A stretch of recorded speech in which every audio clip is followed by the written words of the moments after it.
केंद्रीय जांच एजेंसियों पर एक बार फिर सवालों की बौछार हो रही है। इस बार निशाने पर है केंद्र की मोदी सरकार और वजह है नेशनल हेराल्ड मामला।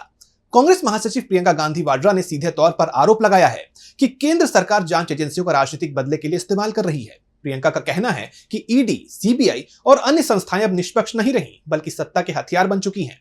तो क्या कुछ कहा प्रियंका गांधी ने, जानने के लिए देखिए ये रिपोर्ट। कांग्रेस सांसद प्रियंका गांधी ने नेशनल हेराल्ड केस को लेकर केंद्र सरकार पर निशाना साधा है और अपने पति रॉबर्ट वाड्रा से ईडी की पूछताछ पर सवाल उठाए।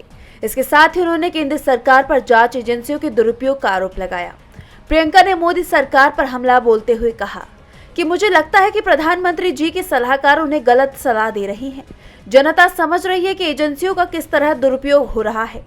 प्रियंका गांधी ने आरोप लगाया कि उनके पति रॉबर्ट वाड्रा को बार बार बेवजह बुलाया जा रहा है। उन्होंने कहा कि उनसे पूछा जा रहा है कि 17 साल पहले आपने अपनी मां को 4 लाख रुपए क्यों दिए। ये कोई सवाल है? नेशनल हेराल्ड केस को लेकर प्रियंका ने कहा कि इस मामले में कहा जा रहा है कि हजारों करोड़ की प्रॉपर्टी हड़पी गई है।